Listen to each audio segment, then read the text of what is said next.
Hi, my name is Yosefa Huber. I'm a US CPA, work with Americans living in Israel, and I'm here with Baruch Swinkin, who is the CEO of Route 38, and he also has an accounting background, and he works with people living in Israel, many of whom have US employers or clients, people getting paid from the US. And today we're chatting about finding an accountant. So, huge pet peeve of mine when people are looking for an accountant on Facebook and they don't specify what kind of accountant they need. So, there are different accountants. Accounting is not one size fits all. And it's so important to find an accountant who meets your specific needs. So, Baruch, you're an accountant. You have an accounting background. Will you do my taxes? No, not at all. I'm not touch them. As a matter of fact, many people call us up at Route 38 and say, hey, do you take care of our taxes? And I say, well, we can help you on the Israeli side, but we're not accountants and we're not licensed accountants. And I will qualify any guidance that I give and advice that I give with saying I'm no longer licensed in the US, and I'm not licensed here in Israel.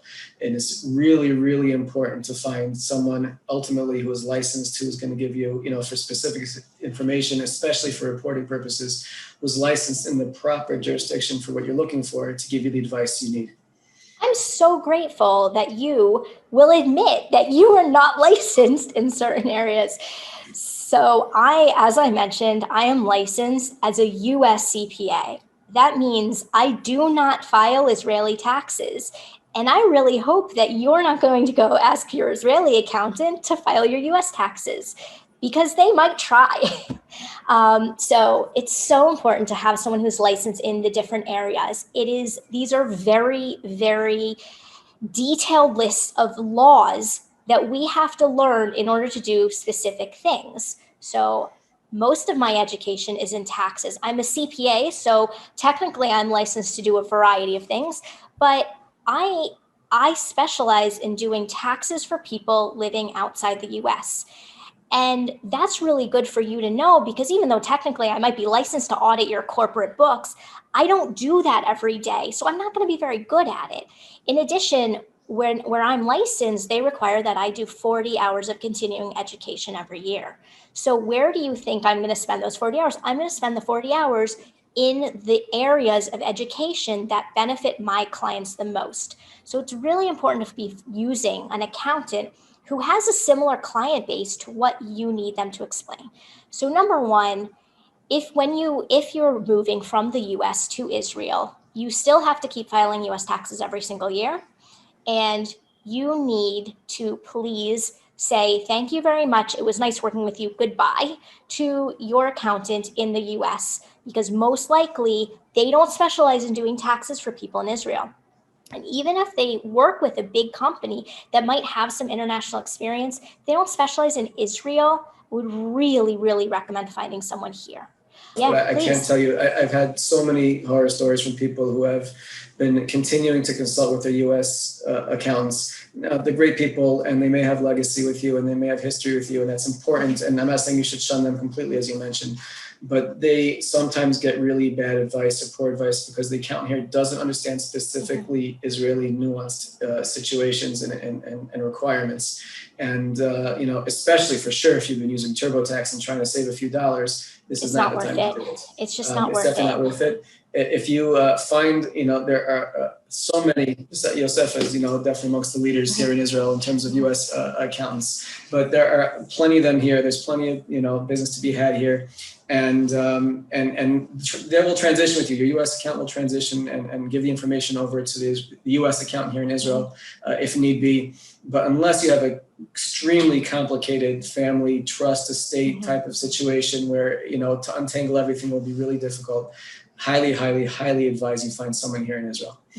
Even if you do have a complicated situation, you can still consult with somebody here. So that is something that I'll do, especially in the first year somebody's moving. If they've let's say they're closing down a US business mid-year, it might not be efficient for me to do their whole tax return when they have an accountant in the US who's been doing their taxes for 20 years. There's no reason I need to learn their business. I just need to make sure all the foreign stuff is done properly. So I might consult on somebody, either someone who's retired or for a number of years, or at least the transition year. And I promise you, I'm not telling you this because I want your business. I am full, honestly. I'm not even looking for more business. I just really want people to find the right professionals for their needs. And people come to me every week who have huge messed up files because either they were doing their own taxes or they were doing taxes with somebody in the US who didn't really understand all the foreign stuff or all the Israel stuff. So some examples of what I would be doing is I might be able to say, like, can you give me your pension statement, your Karen Hishtalmut statement? I know what to look for on your TOFIS 106. That's your wage statement. I know what to look for if you are self-employed and you're filing an Israeli tax return. You don't need to translate things to me for me. And if you're using an accountant where you have to translate things, then that means that accountant is relying on you to know what's important on that document. And that's not your job. That's my job, or your accountant's job, is to be able to read your wage statements and know what part of that is taxable. You can't just say, this is how much I made. You need someone who can actually find all the employer contributions to your pensions and your pitsuim and your different things. And the other thing that I'll do is I'll actually compare the documents that you give me to file your FBAR, which is the account of your reports. That's not taxes. It's just what's sitting in your accounts, I mean, not reports. And I'll compare that to your income, and I might pick up on something. For example, hey, I think you're missing a statement because I see that your employer is contributing to another pension or Karen Hishtalmut. Or I might say, maybe your employer is not putting in what they're supposed to be putting in. So I'm not saying I necessarily, recalculate everything, but I pick up on these things. Or I can say, hey, you opened a business. Did you know you were supposed to be putting into a pension? Things like this, that an accountant in the US just won't know the Israeli laws. So even though I'm not qualified to file Israeli taxes, I know enough about the Israeli living to know what you likely have going on in your life that might be reportable. And the same thing on the Israel side. So an Israeli accountant needs to be qualified to file Israeli taxes, and I strongly recommend using a CPA. There are situations, there's another term, yoetz mas, and they are qualified, they're certified to file tax returns. In my experience, if you have any sort of international, anything going on internationally, usually you're going to do better with a CPA. And then the CPA can also, there's a number of things a CPA can do that a yoetz mas can't do, having to do with looking things up with the taxing authorities, representing you in front of the taxing authorities. And I don't know all the details, but in my experience, right, a CPA is going to be a better option. So get your Israeli taxes. If you need Israeli taxes, get them done by an Israeli CPA and who understanres US stuff. So not exactly. just I wanted to stress that point. There may be situations where you want to save a little bit, or you can, if you have a pretty simplistic, straightforward type of return.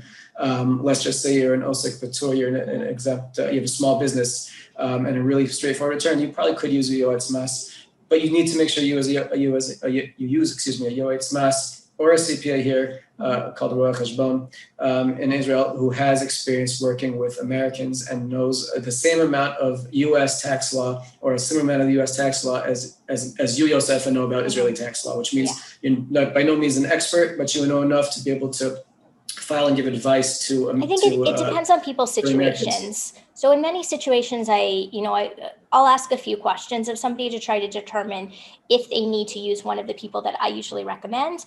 Many of the people that I'm usually recommending are more expensive, and I recognize that, and I recognize that not everybody has the budget to pay a premium for someone who speaks English or understands US accounting. But at the minimum, they need to understand enough and be humble enough not to say your US accountant doesn't need that, or that's not taxable in the US. I hate that. Yeah, if I say I need it, or if I say I want to know it, get it for me or find another accountant, because I'm really thorough and I want to be really thorough, and I want to make sure that you're getting the best overall taxation on US and Israel. And there can be different ways that things are reported or things are structured.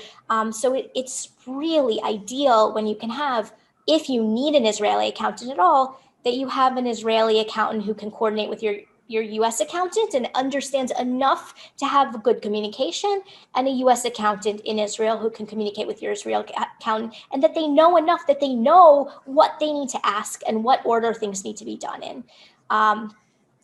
So Sure. you know, I've had so many please. people. I have the ability to communicate, thank God, with many, many people and hear many stories. And some of them, unfortunately, are not always so pleasant. And the amount of times I've heard someone tell me, well, so-and-so told me that you can do this, or so-and-so told me that they weren't sure, but they checked out a forum of accountants, and this is what people said in general. And therefore, I think you should do this. And it's a really controversial, gray type of area that, you know, I may not be qualified myself to give advice to, but I know people who are. And even those people who, you know, it gets really, you know, really gray, they'll go to someone who's an expert. They're not going to go to a forum. So if someone tells you that, I'm not sure the answer, but I think you should do this, which is an aggressive stance, based on information I got from, you know, an online listserv, you probably should be spending a couple more shekels dollars to ensure that you're getting proper advice and someone who really knows what they're dealing with.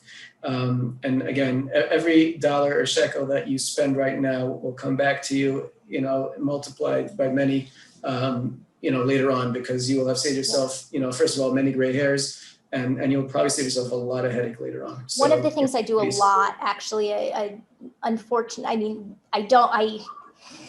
it's something I do a lot, and it makes me sad, even though the actual work is engaging. It makes me sad every time is fixing tax returns for people who either did their own taxes, their daddy did their taxes, their favorite uncle who happens to be an accountant with 50 years experience did their taxes, but they're not specializing in taxes for people in Israel. And I not only do I fix them, in most cases I'm getting them significant refunds, but it's still costing them a lot more to pay me to fix it than if they had paid me to do it right the first time. It can be about twice as much to fix it. It's more difficult to fix mistakes than it is to do it right the first time.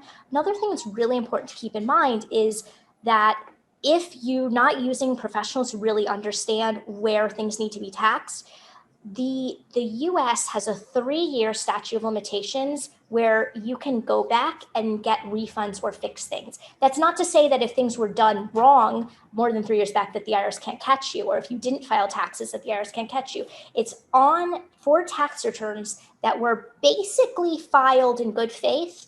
You have 3 years to go back and fix them.